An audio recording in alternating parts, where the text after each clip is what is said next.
Electric current पढ़ रहे थे और उसमें हम लोग magnetic field pattern due to various conductors पढ़ रहे हैं।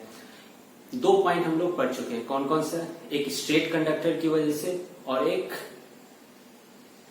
सर्कुलर कंडक्टर की वजह से। ठीक है, तो आई होप कि आप लोग वो लेक्चर्स देख चुके होंगे, है ना। उसके बाद तीसरा पॉइंट है magnetic field due to solenoid, है ना। सोलेनॉइड की वजह से मैग्नेटिक फील्ड कैसा होगा।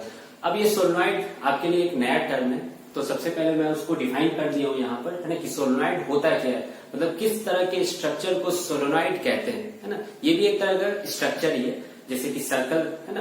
बचपन में सर्कल तो नहीं जानते थे, लेकिन बाद में सर्कल पढ़े तो समझ में आया कि वो गोल जो होता है वो सर्कल होता है, ट्रायंगल का एक अपना शेप होता है। ठीक है, उसी तरह से हम लोग देखेंगे कि सोलेनॉइड का शेप किसे कहा जाता है। तो मैं बता दूं सभी आप लोगों को कि सोलेनॉइड का बेसिकली यहाँ डिफिनेशन लिखा हुआ है ना, तो बाद में पढ़ भी लिया जाएगा। स्प्रिंग आपने देखा होगा, है ना, एक क्वाइल टाइप की ऐसे करके रहती है ना, हम पास पास देखे होगा आप लोग, है ना। तो वो स्प्रिंग का जो शेप होता है ना, उसे सोलेनॉइड का शेप, है ना, मान सकते हैं कि सेम होता है। लेकिन स्प्रिंग नहीं कहा जाता है यहाँ पर, क्योंकि स्प्रिंग का एक बहुत सारा फिजिक्स में अपना यूज हो जाता है।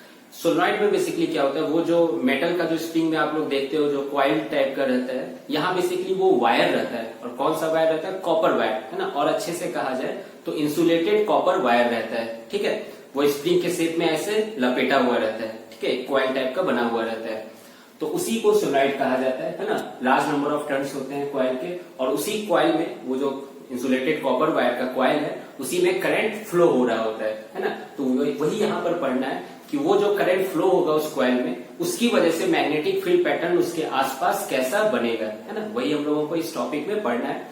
तो स्टार्ट करते हैं। पहले सोलेनॉइड का डिफिनेशन इंग्लिश में देख लेते हैं क्या है। The solenoid is a long coil containing a large number of close turns, है ना। एक लंबा सा क्वाइल होता है जिसमें क्लोज टर्न्स होते हैं। अब लंबा लॉन्ग क्वाइल बोल दिया, इसका मतलब ये नहीं कि बहुत लंबा, है ना, 5-6 मीटर, इतना बड़ा नहीं होता है ना। बेसिकली यहाँ लॉन्ग कहने का मतलब क्या है कि उसकी जो लंबाई है और ये जो थिकनेस हुआ, ठीक है, जैसे कि मान लो ये पेन है, इस पे, है ना, इमेजिन कर लो कि यहाँ पर है ना क्या कहता है, तार लपेटा हुआ है इस पे। तो यहाँ पे लॉन्ग का कहने का मतलब है कि ये जो लंबाई है ना, ये जो लंबाई है और ये जो चौड़ाई है, ठीक है, तो लंबाई के रिस्पेक्ट में चौड़ाई बहुत कम है, तो उसको हम लोग लॉन्ग कह सकते हैं, है ना। ऐसा मत समझना कि ये बहुत लंबा है, बहुत लंबा है ना, वैसा नहीं होता है। ठीक है, तो यहाँ लॉन्ग कहने का ये तात्पर्य है। तो फिर देख लीजिए, the solenoid is a long coil containing a large number of close turns of insulated copper wire, है ना। इंसुलेटेड कॉपर वायर का क्लोज टर्न्स रहता है। अब आप लोग खुद ही देखो, इस पे तार लपेटा हुआ है ना, 3 डायमेंशनल होगा, है ना, ऐसे तार लपेटा हुआ है। मेरे पास स्प्रिंग नहीं है बेसिकली यहाँ पर, नहीं तो आपको दिखाता है, तो है ना, इसका हम लोग बनाते हैं। या ऐसा फ्यूज वायर नहीं, आप लोग इलेक्ट्रिकल एप्लीकेशन घर पे देखे होगे तो कभी कभी मदरबोर्ड में देखोगे तो उसमें ना क्या कहते हैं, ऐसा छोटा छोटा रहता है वो। ठीक है, अगर देखे होगे तो ऐसे कोई जरूरत नहीं है, डायग्राम से देखते हैं। अब इसको 2 डायमेंशनल बनाना है, यहाँ पे थोड़ा सा मुश्किल होगा, लेकिन देखते हैं, बनाते हैं।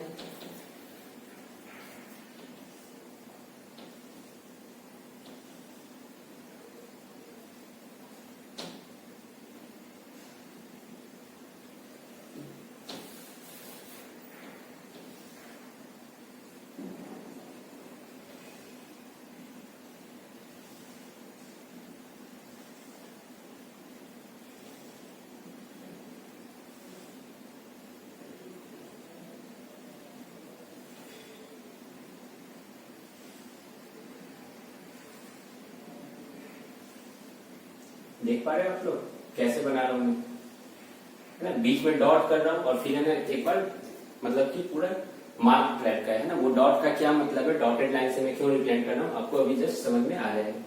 ठीक है, बस रहने देते हैं। फिर ये यहां से बैटरी से कनेक्टेड है। अब समझ लेते हैं कि इसका मतलब क्या है, डॉटेड का मतलब। तो बेसिकली जैसे मान लो ये पेन है, इसके चारों तरफ अगर है ना कॉइल लपेटा हुआ है, ठीक है, तो जो आपको सामने से दिख रहा है उसको मैं मार्क्ड बनाया हूं, है ना। जैसे कि ये वाला पोर्शन, ये वाला पोर्शन, ये मार्क्ड है, और जो पीछे है उसके, है ना, वो बेसिकली यहाँ पे डॉटेड से मैं रिप्रेजेंट किया हूं, है ना। ये जो डॉटेड आप लोग देख रहे हो वो है ना इस कॉइल के पीछे वाला जो आपको सामने से नहीं दिख पा रहा है। ठीक है, तभी तो पता चल पाएगा कि कहाँ से करंट गई और कैसे घूम रही है। ठीक है, अब देखो ये बैटरी से कनेक्टेड है और स्विच से कनेक्टेड है। जब स्विच ऑफ था कोई करंट नहीं जा रही है, ठीक है। जैसे ही हमने स्विच को ऑन किया है ना, स्विच ऑन का सिंबल हो गया, तो यहां से क्या होगी, पॉजिटिव टर्मिनल से करंट निकलेगी ऐसे करके, ठीक है, यहां से करंट निकलेगी और इधर की तरफ आएगी। अब यहां पर देखते हैं कि कैसे करंट फ्लो करेगी। इसमें से ऐसे जाएगी, फिर ये डॉटेड का मतलब क्या हुआ है ना, मैं भी बता दिया हूं। डॉटेड का मतलब तार अब पीछे जा चुका है ना, इसके पीछे जो आपको सामने से नहीं दिख रहा है। तो ऐसा तो नहीं है कि उसमें करंट नहीं जाएगी, ऑब्वियसली जाएगी उसमें करंट। तो ये करंट ऐसे पीछे से जाएगी, फिर है ना पीछे वाला तार फिर आगे से निकलेगा, फिर जो आगे से निकलेगा फिर इसमें करंट ऊपर की तरफ जाता हुआ दिखेगा, फिर ये करंट पीछे की तरफ जाएगी जो हमको सामने नहीं दिख रहा है, इसलिए मैं उस पर एरो नहीं बना रहा हूं, फिर ऐसे ऐसे करके जाती जाएगी। आई होप आप लोगों को समझ में आ गया होगा, ठीक है। फिर ऐसे करके ये करंट आ चुकी है, कोई दिक्कत, मतलब यहां पर क्या हो रहा है, सामने से जा रही है ना, तार से ऐसे करके गई, फिर पीछे चली गई, फिर सामने से ऐसे ऐसे जा रहा है, ठीक है, ऐसे ऐसे करके। अब देखते हैं यहां पर क्या होगा, है ना, इसका मैग्नेटिक फील्ड पैटर्न कैसा बनेगा। तो फिर से वही बात है ना, मैग्नेटिक फील्ड पैटर्न कैसे गेस किया गया होगा, तो वही कंपास निडल से गेस किया गया होगा, है ना।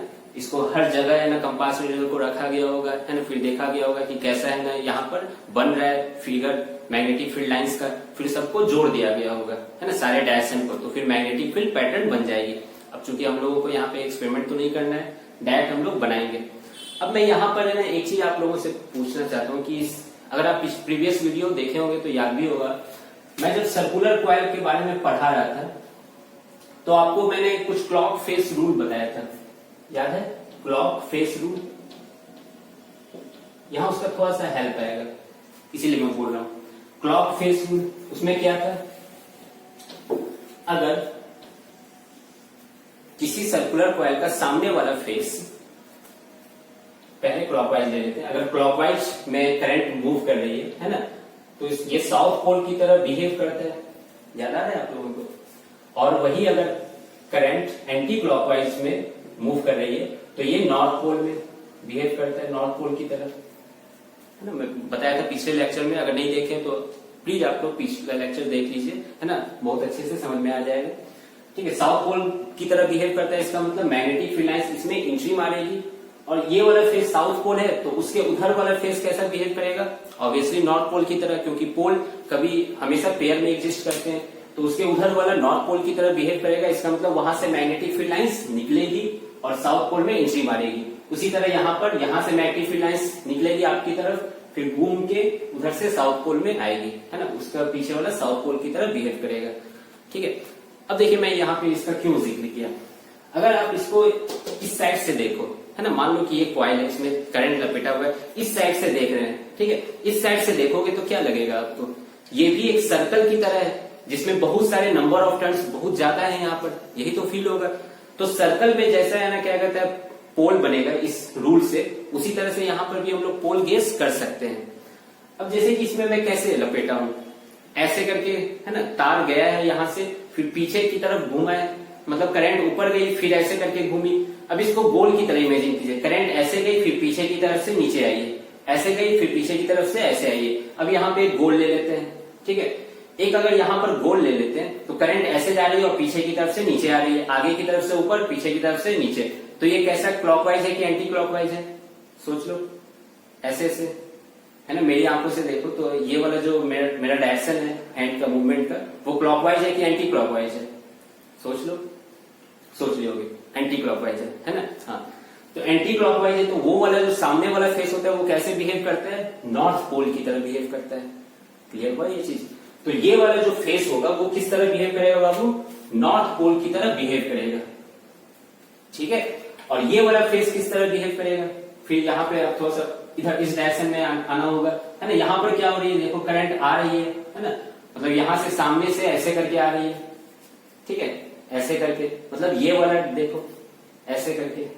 ये मेरा हैंड मूवमेंट कैसा है, क्लॉकवाइज है कि एंटी क्लॉकवाइज है। अगर मैं इधर से इमेजिन कर लो, यहाँ पर क्लॉक है और मेरा हैंड का मूवमेंट हो रहा है, तो 12 यहाँ बजेगा, यहाँ 3 बजेगा, यहाँ 6 बजेगा, ऑब्वियसली, है ना। तो ये कैसा हो गया, क्लॉकवाइज हो गया। क्लॉकवाइज होता है तो कैसा पोल भी होता है, साउथ पोल होता है। ऐसे भी गेस कर सकते हैं, उधर नॉर्थ है तो इधर पक्का साउथ ही बना होगा, है ना। तो यहाँ पर कैसा पोल आ जाता है, साउथ पोल आ जाता है, ठीक है। तो ये नॉर्थ पोल की तरह बिहेव करने लगता है और ये साउथ पोल की तरह बिहेव करने लगता है।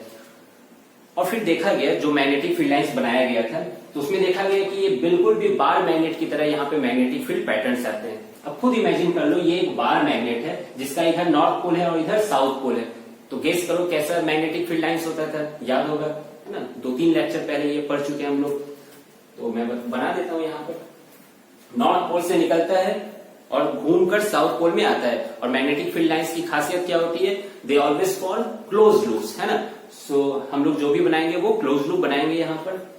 और याद है अंदर में कैसा होता था, अंदर में पैरेलल होता था, साउथ से नॉर्थ की तरफ जाती थी लाइंस, है ना। चलो देखते हैं, यहां से ऐसे करके निकलेगी,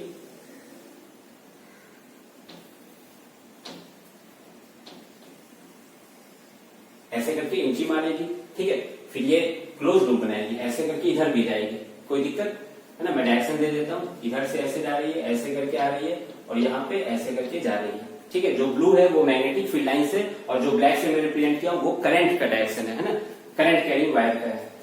और 1-2 लाइन बना लेते हैं ऐसे करके, समझ में आ रही है ये चीज, ठीक है। एक तो नीचे भी बना दिया जाए, एक तो सीधा भी बना लेते हैं, नॉर्थ से निकली साउथ में आ रही है, ये बहुत बड़ा है ना सर्कल बना लिए, इसलिए मैं पूरा दिखा नहीं रहा हूं यहाँ पर। और 1-2 बना दिया जाए,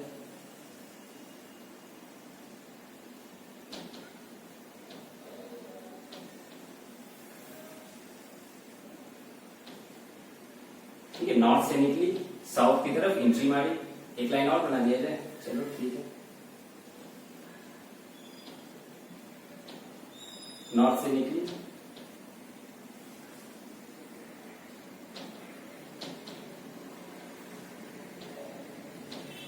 और साउथ में एंट्री मारी है। अब आप लोगों को सब कुछ समझ में क्लियर हो गया होगा पिक्चर, ठीक है। ये मतलब ये वाला पोर्शन किस तरह बिहेव करने लगा है, बेसिकली नॉर्थ पोल की तरह बिहेव करने लगा है और ये वाला पोर्शन साउथ पोल की तरह बिहेव करने लगा है, ठीक है, जैसा बार मैग्नेट में हुआ करता था। तो सब कुछ क्लियर है, अब आप सब कुछ समझ सकते हो। अब बस यहाँ पर हम लोगों को पॉइंट नोट करना है, ठीक है। तो चलिए पॉइंट नोट भी कर ही लिया जाए, ठीक है। तो पहला पॉइंट हम लोग क्या लिख सकते हैं, this solenoid will act as a bar magnet और we can say that magnetic field lines, है ना, produced here is just like that of bar magnet, है ना। तो चलिए लिख देते हैं, समझ में आ रहा है ये सब आप लोगों को।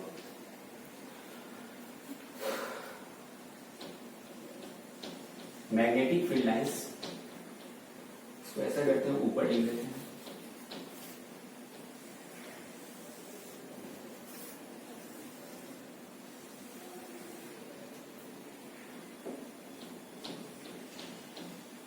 Magnetic field lines due to solenoid is just like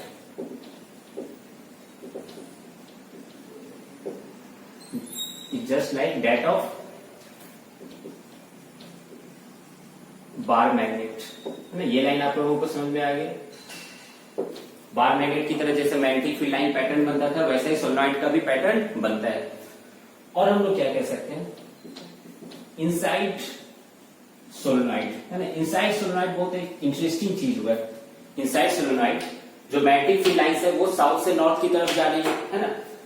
अब देखो साउथ से नॉर्थ की तरफ, लेकिन देख रहे हो पैरेलल की तरफ जा रही है ना, यूनिफॉर्म है। पैरेलल होता है तो मैग्नेटिक फील्ड लाइंस तो क्या, कैसा उसको मैग्नेटिक फील्ड लाइंस कहा जाता है, यूनिफॉर्म मैग्नेटिक फील्ड लाइंस कहा जाता है ना। मैं एक प्रॉपर्टी भी बताया था बहुत पहले, कुछ लेक्चर्स पहले, properties of magnetic field lines में, वहां पर मैं बताया था जहां पे मैग्नेटिक फील्ड लाइंस पास होती है तो वहां पर मैग्नेटिक फील्ड का मैग्नीट्यूड ज्यादा होता है और जहां पर मैग्नेटिक फील्ड लाइंस दूर होती है वहां पर मैग्नेटिक फील्ड का मैग्नीट्यूड कम होता है।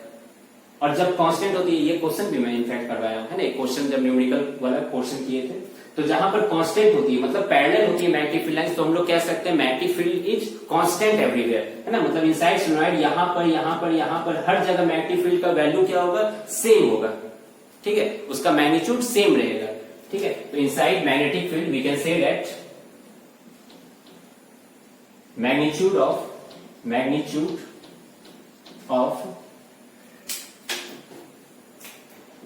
मैग्नेटिक फील्ड इज कांस्टेंट,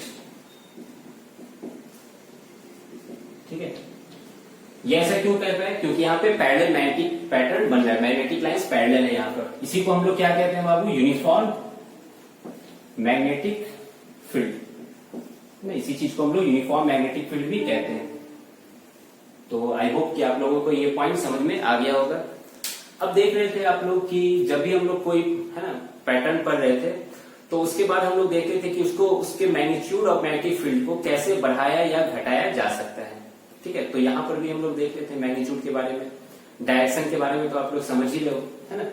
अगर तार ऐसे ऐसे जा रही है तो ये नॉर्थ पोल बन गया, ये साउथ पोल बन गया। अगर वही मान लो कि करंट उल्टा हो जाता है तो क्या हो जाता है? ये नॉर्थ पोल बन जाता है, ये साउथ पोल बन जाता है ना। तो यहां से मैग्नेटिक फील्ड लाइंस निकलती। ये सब तो आप लोग समझ पा रहे होंगे, है ना, कॉमन सेंस है ये सब।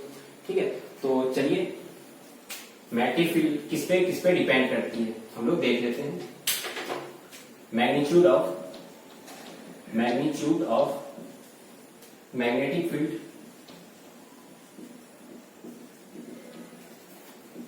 डिपेंड्स ऑन, सबसे पहले आप लोग के दिमाग में क्या आ रहा होगा? किस पे डिपेंड करती है? ये हर जगह कॉमन ही है ये चीज, करंट पे डिपेंड करती है ना, मैग्नीट्यूड ऑफ करंट पे। तो सबसे पहला पॉइंट क्या हो जाएगा? करंट, है ना। करंट पे कैसे डिपेंड करेगी? करंट को बढ़ाओगे तो मैग्नेटिक फील्ड का वैल्यू बढ़ेगा कि घटेगा? गेस करो। बढ़ेगा, है ना, सही सोच रहे हो। ठीक है, तो करंट को बढ़ाने पे मैग्नेटिक फील्ड का मैग्नीट्यूड बढ़ता है। तो हम लोग कह सकते हैं करंट पे वो कैसे डिपेंड करती है? Directly proportional. डायरेक्टली प्रोपोर्शनल लिखने से ही आप लोगों को समझ में आ रहा होगा, है ना, कि एक डायरेक्टली प्रोपोर्शनल का मतलब एक चीज बढ़ाओगे तो दूसरा भी बढ़ेगा ऑटोमेटिकली। तो करंट को बढ़ाने पे मैग्नेटिक फील्ड का मैग्नीट्यूड बढ़ता है। दूसरा किस पे डिपेंड करता होगा? गेस करो यहाँ पर, है ना। सर्कुलर में भी वो हम लोग पढ़ चुके हैं, number of turns of coil, है ना। ये जो number of turns of coil है, एक कॉइल की वजह से जो एक मैग्नेटिक फील्ड आया, है ना, दूसरे कॉइल की वजह से क्या होगा? उसमें मैग्नेटिक फील्ड का वैल्यू जुड़ता जाएगा। समझ लो यहाँ बहुत सारे कॉइल्स हैं, तो मैग्नेटिक फील्ड का सबका वैल्यू क्या हो जाएगा? जुड़ता जाएगा। और हम कॉइल की संख्या को बढ़ा दिए, है ना, तो मैग्नेटिक फील्ड उसका भी जुटेगा, है ना। तो सबका जुट के और क्या होगा? मैग्नेटिक फील्ड का मैग्नीट्यूड ज्यादा हो जाएगा। तो हम लोग कह सकते हैं कि magnitude of magnetic field also depends on number of turns of coil. और कैसे डिपेंड करेगा? डायरेक्टली कि इनवर्सली? ऑब्वियसली कैसे डिपेंड करेगा? Directly proportional. ये भी डायरेक्टली प्रोपोर्शनल होगा।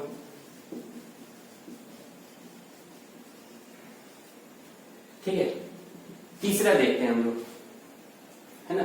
तीसरा और किस चीज पे डिपेंड कर सकता है? करंट हो गया, number of turns of coil हो गया। एक सेकेंड,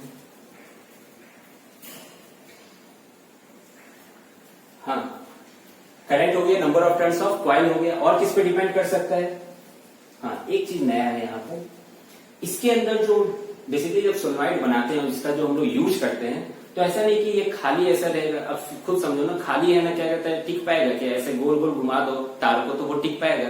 किसी न किसी बेस पे ही उसको घुमाना होगा। जैसे मैं यहाँ पे एग्जांपल के तौर पे आपको पेन पे घुमा रहा था, है ना। पेन क्या एक तरह का प्लास्टिक मटेरियल है। अब खुद बताओ, प्लास्टिक मटेरियल पे है ना, क्या कहता है, इसको घुमाओ और एक कोई दूसरा आदमी आयरन वाले पे इसको घुमा दे, तो किसमें मैग्नेटिक फील्ड ज्यादा आने का आपको चांस लग रहा है ना? ऑब्वियसली आप लोग आयरन सोच रहे होगे, है ना। तो यहाँ पर तीसरा किस पे डिपेंड करता है? इसके मटेरियल पे। तो इसको क्या कह सकते हैं? कोर मटेरियल, है ना। इसको हम लोग कह सकते हैं कोर मटेरियल। ठीक है, तो यहाँ पे मैं तीसरा लिख देता हूं, क्या? कोर मटेरियल, है ना। कोर मटेरियल पे डिपेंड करता है magnitude of magnetic field lines. अगर हम चाहते हैं कि ज्यादा आए, है ना, तो हम लोगों को कौन सा यूज करना चाहिए? We should use soft iron core, है ना। आयरन का यूज करना चाहिए, सॉफ्ट आयरन कोर।